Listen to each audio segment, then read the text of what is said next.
Welcome to Bangladesh, home to the Royal Bengal tiger, all your clothes, the world's most inhospitable city, a population bigger than Russia, and a shit ton of rivers. When we see a flag of Bangladesh, you might think, why is the Japanese flag algae washed? Minus the eye-catching obvious similarities, they are not actually the same. The flag of Bangladesh has an aspect ratio of 3:5 and the red disc is placed slightly towards the hoist side and it occupies about a third of the flag's width. The disc has been placed such that the circle looks centralized when the flag is up waving in the air. The green backdrop represents the lushness in the countryside, and while on the other hand the red disc symbolizes the bloodshed and sacrifices during the war in 1971. So where did it come from and why is it not the same as the land of anime and robots? When Bangladesh, back then East Pakistan, exploded into war in 1971, the Mukti Bahini, liberation fighters, and even the new government needed a new flag to represent the country, and they couldn't be seen using the same flag as their oppressors. The number one rule of rebellion or revolution is not to use a flag that looks similar to your enemy's one. But that isn't the flag of Bangladesh. What happened? More on that later. So with that in mind, the flag of pre-independent Bangladesh was, no shocker, the flag of Pakistan. The moon and star in the flag symbolizes Islam, as Pakistan was founded on the basis of religion back in 1947, while the white stripe was representing the rest of the people in the country, which was waving neither with the secularism that the main political party of East Pakistan, the Awami League, supported, nor the huge population of non-Muslims who lived here. Some might say that the star and moon were ignored because they represented the country of Pakistan to dissipate communal outrage, but that's another can of worms and a topic for another day. However, this wasn't the first time this region was misrepresented. It always happened so, and more likely because her not being a separate entity, or she was in the business of being ruled by some other foreign power/influence.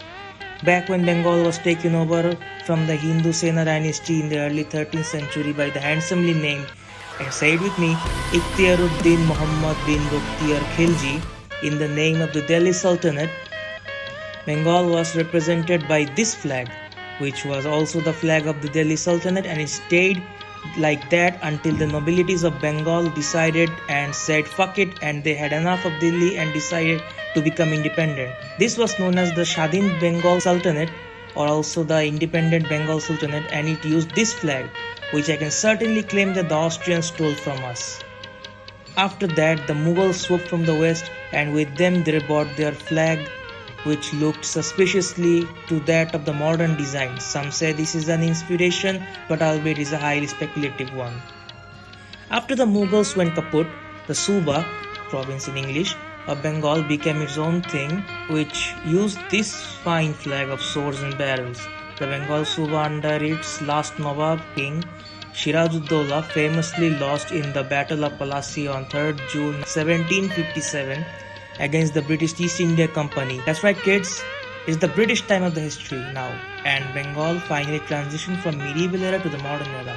For the next century or so, the flag of the company was used here until in 1857 when the subcontinent went into rebellion. This was the first attempt at independence from our side, but sadly we lost the so-called Sepoy Mutiny. But not so sadly, this war destroyed the company, forcing the British government to take over.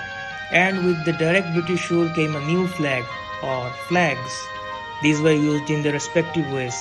The presidency of Fort William represented the province of Bengal, while this represented the viceroy, the highest government position of the British Raj, and technically, since we were a colony, we also used the Union Jack in some matters. To think that Sylhet and London once belonged inside the same political entity. After almost 2 centuries of rule, in 1947 the subcontinent was independent and was split for obvious reason, which created the Muslim majority Pakistan and the Hindu majority but secular India. The Governor General of the time, Lord Mountbatten, burst his creative juices and came up with this flag, which if you have a working pair of eyes and brain will immediately notice that this flag won't do it for the Islamic State, as the Union Jack inside this flag symbolizes Christian imagery. The government of Pakistan rejected the flag obviously and adopted the modern flag of Pakistan. We all know what happened after that, but basically after decades of oppression and misrepresentation in every way possible, Bangladesh couldn't take it anymore and revolted.